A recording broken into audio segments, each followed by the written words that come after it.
आप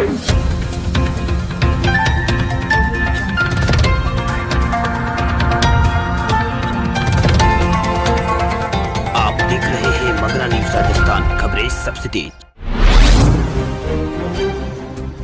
भारत में कोरोना से अभी तक 80,000 लोगों की हुई है मौत। अब तक भारत में 50 लाख के आसपास आ चुके हैं कोरोना संक्रमण मामले। लगातार 14 दिन भारत में 1,000 लोगों की हुई है मौत। भारत में कोरोना वायरस महामारी तेजी से फैल रहा है। अब तक 80,000 से ज्यादा कोरोना मरीजों की मौत हो चुकी है और संक्रमितों का आंकड़ा 50 लाख के करीब पहुंच गया है। देश में पिछले 24 घंटों में 83,809 नए संक्रमित मामले भारत में नए मामले सामने हैं। इससे पहले 11 सितंबर को भारत में 57,570 रिकॉर्ड मामले सामने आए थे।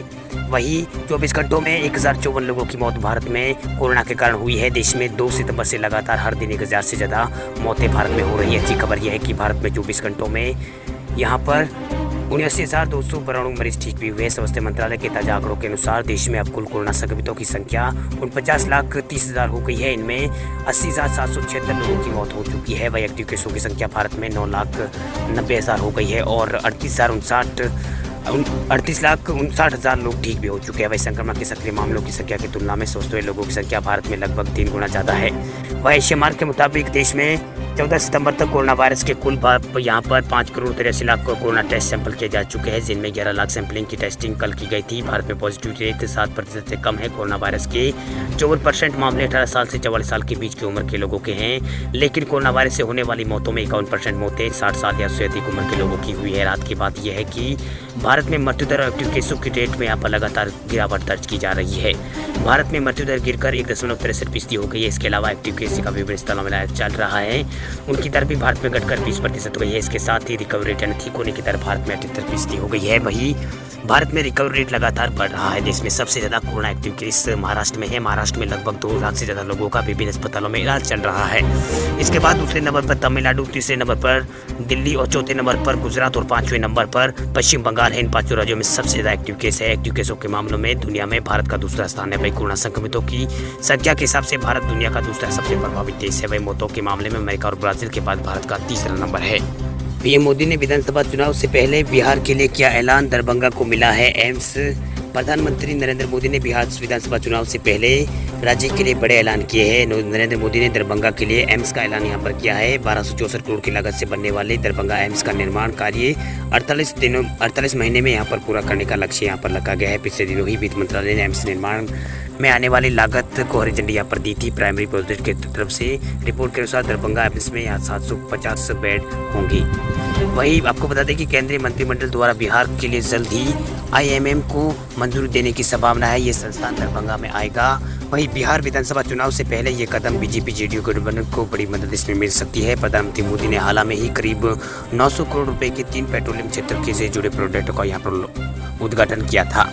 वहीं प्रधानमंत्री मोदी ने बिहार को देश की प्रतिभा की पावर हाउस बताते हुए कहा कि किसी भी राज्य में चले आइए, बिहार की ताकत और बिहार के श्रम की छाप हर राज्य के विकास में मिलेगी। पीएम मोदी ने रविवार को वीडियो कॉन्फ्रेंसिंग के माध्यम से बिहार में पेट्रोलियम क्षेत्र से जुड़ी 3 प्रमुख परियोजनाओं का लोकार्पण करते हुए कहा कि जब मैं कहता हूं कि बिहार देश की प्रतिभा का पावर हाउस है, तो ऊर्जा केंद्र है, तो कई अतिशयुक्त ये नहीं है। बिहार के युवाओं को यहाँ की प्रतिभा प्रभाव की चारों तरफ पूरे भारत में इसका चर्चे हैं। वहीं भारत सरकार भी बिहार में कितनी बेटे बेटे हैं जो देश की सेवा कर रहे हैं। उन्होंने कहा है कि मिशन अमृत और राज्य सरकार की योजनाओं के तहत 4 से 5 साल में बिहार के शहरी क्षेत्रों में लाखों परिवारों को पानी की सुविधा से जोड़ा गया है। वहीं प्रधानमंत्री मोदी ने बिहार में आज 543 करोड़ की परियोजनाओं का उद्घाटन का शिलान्यास किया। पीएम मोदी ने कहा कि बिहार की धरती तो आविष्कार और इनोवेशन की पर्याय रही है। हमारे भारतीय इंजीनियरों ने हमारे देश में निर्माण और दुनिया के निर्माण में अभूतपूर्व योगदान किया है, चाहे वो काम से लेकर समर्पण हो या उनकी बारीक नज़र भारत के इंजीनियरों की दुनिया में अलग पहचान की हो। देश में फिर महंगे हुए प्याज, सरकार ने निकाला है संकट से बचने का रास्ता। कोरोना काल के दौरान महंगाई अब तेजी से बढ़ती जा रही है। इस बीच सबसे पहले सब्जियों के दाम बढ़े हैं और उसमें भी प्याज की कीमतें आसमान छू रही है। देश में बढ़ते प्याज की कीमतों को देखते हुए अब सरकार ने प्याज के निर्यात पर रोक लगा दी है। सरकार ने इस मामले में तत्काल प्रभाव से सोमवार को निर्यात पर रोक लगा दी है। घरेलू बाजार में बढ़ते प्याज की कीमतों को देखते हुए सरकार ने यह फैसला तत्काल प्रभाव से लिया है। सरकार को उम्मीद है कि इससे घरेलू बाजारों में प्याज के दामों में कमी आएगी, लेकिन अभी प्याज से बनने वाले पाउडर की निर्यात पर रोक नहीं लगाई गई है। दरअसल देश में कई हिस्सों में बने बाढ़ जैसे हालातों से भारी बारिश होने के कारण फसलों को और प्याज के स्टोरों पर यहाँ पर नुकसान हुआ है। इस बारे में director general of foreign trade की ओर से एक नोटिफिकेशन जारी किया गया कि तत्काल प्रभाव से सभी तरह की प्याज की निर्यात पर रोक लगाई जाती है। इस नोटिफिकेशन में ये मेंशन है कि इस रोक के दायरे में बेंगलुरु के लाल प्याज और कृष्णपुरम के प्याज भी शामिल किए गए हैं। आपको बताते चले कि दिल्ली में 1 किलो प्याज की कीमत 40 रुपये प्रति किलो बिक रही है। इससे पहले सरकार ने 6 महीने से लगे प्याज की निर्यात पर बैन हटा दिया है। वहीं सरकार ने कीमतों पर नियंत्रण और बेहतर सप्लाई के कारण ऐसा सरकार ने किया है। राजस्थान में हुई ऑक्सीजन की कमी, गहलोत सरकार ने दूसरे राज्यों की सप्लाई पर लगाई है रोक। राजस्थान में कोरोना मरीजों की संख्या 1 लाख पार हो चुकी है। कोरोना संक्रमण के बढ़ने से प्रदेश में कई बड़े अस्पतालों में, जिसमें कोटा, जोधपुर, उदयपुर, जयपुर सहित कई अस्पतालों में पिछले 10 दिनों से ऑक्सीजन की कमी होने लगी है, जिसको देखते हुए राज्य सरकार ने भिवाड़ी में ऑक्सीजन बनाने वाली कंपनी को फिलहाल दूसरे राज्यों में सप्लाई करने पर रोक लगा दी है। राजस्थान के अस्पतालों को 50,000 लीटर ऑक्सीजन रोजाना सप्लाई करने पर यहाँ पर करने के लिए पाबंद किया है। इसके लिए कंपनी ने तहसीलदार और पटवारी की ड्यूटी लगा दी है। रोजाना 3 से 4 टैंकरों में ऑक्सीजन राजस्थान के अस्पतालों में सप्लाई की जा रही है। इसकी वजह से राजस्थान राज्य को दी जाने वाली ऑक्सीजन की सप्लाई बाधित हो गई है। कंपनी ने बाहर टैंकर लेकर दूसरे राज्यों के ड्राइवर को 3-4 दिन से खड़े हैं, लेकिन उन्हें आपूर्ति नहीं मिल पा रही है। राज्य के ऑक्सीजन की कमी को देखते हुए राज्य सरकार ने भिवाड़ी की oxide air products private limited company को जिला कलेक्टर अलवर के जरिए पाबंद किया गया है।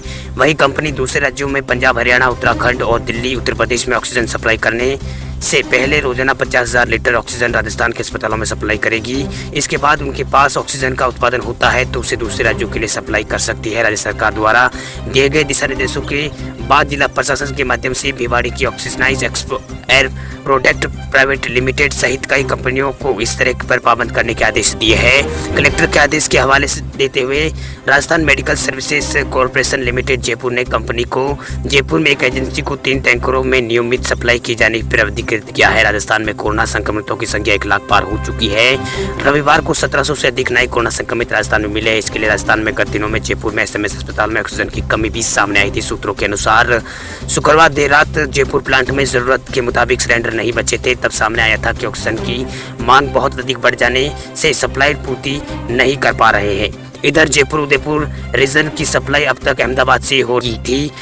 गुजरात में केस बढ़ते हैं तो वहां राजस्थान में आपूर्ति बाधित होने लग गई थी। ऐसे में भिवाड़ी की कंपनी से टैंकरों के जरिए जयपुर, जोधपुर, कोटा के लिए सप्लाई भेजी जा रही है। यहाँ ऑक्सीजन की बड़ी डिमांड सामने आ रही है। भिवाड़ी में स्थित आइनेक्स के अलावा लिडे नाम से दूसरी कंपनी भी ऑक्सीजन उत्पादन करती है। ये दिल्ली, पंजाब, हरियाणा, उत्तर प्रदेश में ऑक्सीजन सप्लाई कर रही है, जबकि सरकार को टैंकरों की ऑक्सीजन सप्लाई चाहिए। एक टैंकर में करीब 15,000 लीटर ऑक्सीजन आती है। इसलिए फिलहाल प्रशासन ने ऑक्सीजन की आपूर्ति के लिए ऑनेक्स को यहाँ पर पाबंद किया है।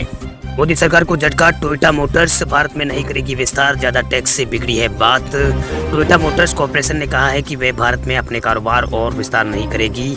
इसके लिए भारत में ज्यादा टैक्स लगाने को जिम्मेदार बताया है। कंपनी ने यह कदम पीएम नरेंद्र मोदी के लिए बड़ा झटका है।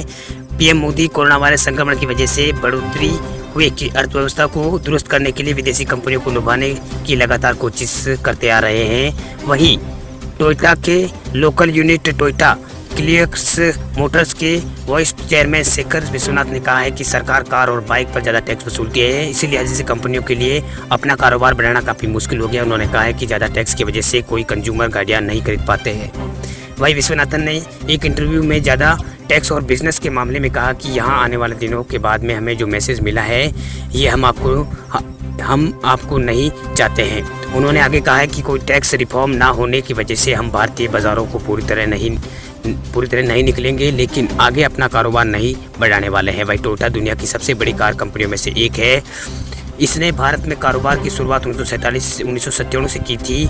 इसकी लोकल यूनिट जापानी कंपनी में निवासी फीसदी यहाँ पर हिस्सेदारी है। वही foundation of automobiles dealer association के डाटा के मुताबिक अगस्त 2020 में कंपनी का मार्केट शेयर इंडियन बाजार में सिर्फ 2.6% रह गया है, जो कि एक साल पहले 5% था। कार पर सिक्केट की तरह लग्जरी गुड्स टैक्स लगता है, जिसकी वजह से इसकी कीमतें काफ़ी बढ़ जाती है। बिजनेस स्टैंडर्ड के मुताबिक इस मामले की जानकारी रखने वाले लोगों ने पिछले हफ्ते बताया था कि सरकार कंपनियों को मैन्युफैक्चरिंग प्लांट लगाने के लिए आकर्षित करने के लिए 23 अरब का इंसेंटिव देने का प्लान बना रही है। भारत दुनिया का चौथा सबसे बड़ा कार मार्केट है, लेकिन ऑटो कंपनियों अपने बिजनेस को विस्तार देने के लिए लगातार मुश्किलों से ये जूझ रही है। केंद्र की कृषि आदेशों के खिलाफ किसानों का 20 सितंबर को चक्का जाम का हुआ है ऐलान। केंद्र सरकार की ओर से लगाए गए 3 कृषि आदेशों के खिलाफ किसान लगातार प्रदर्शन कर रहे हैं। मंगलवार को किसानों ने हरियाणा पंजाब में धरना शुरू किया है। भारतीय किसान यूनियन के नेतृत्व में अम्बाला लुधियाना में किसान जमा हुए थे। अम्बाला में जमा किसानों ने कहा कि आज से 19 सितंबर तक धरना देंगे। वही शांतिपूर्ण तरीके से सरकार से अपनी बात पहुंचाने की कोशिश करेंगे, लेकिन उनकी बात नहीं मानी जाती है तो फिर वो 20 सितंबर से पूरे हरियाणा में चक्का जाम किया जाएगा। इन आदेशों को वापस लेने की मांग को लेकर किसानों ने लगातार सड़कों पर है। हाल में ही हरियाणा की कुरुक्षेत्र में किसानों पर प्रदर्शन के दौरान लाठीचार्ज भी हुआ है। वहीं केंद्र सरकार जहां अपने कदमों को किसानों के हक में बता रही है, वहीं किसान इससे बहुत गुस्से में है। किसानों से जुड़े ज़्यादातर संगठन इन आदेशों के खिलाफ बता रहे हैं। वहीं किसानों का कहना है कि सरकार इन आदेशों के जरिए न्यूनतम समर्थन मूल्य दिलाने की स्थापित व्यवस्था को खत्म कर रही है, जिससे किसान अपनी फसल के दामों के लिए व्यापारी को भरोसे ही रह जाएंगे, उनका शोषण और बढ़ेगा। वहीं बीते 2 महीनों में पंजाब, हरियाणा, उत्तर प्रदेश के किसान अलग अलग तरीके से सड़क पर उतरकर विरोध जता चुके हैं। वहीं किसानों में इस बात को लेकर भी गुस्सा है कि सरकार उनकी बातें नहीं सुन रही है। उनके अहिंसक आंदोलन को यहाँ पर नज़रअंदाज सरकार कर रही है। वही किसानों को विपक्षी कांग्रेस और रलुदा अन्य कुछ दलों का भी साथ मिला है। इन दलों ने भी इन आदेशों को वापस लेने की मांग यहाँ पर की है। वही इस साल जून में केंद्रीय कैबिनेट ने यहाँ पर किसानों को फसल मूल्य दिलाने और मार्केटिंग व्यवस्था में बदलाव करते हुए 3 आदेशों को पारित किया है। पहला आवश्यक वस्तु अधिनियम 1955 है।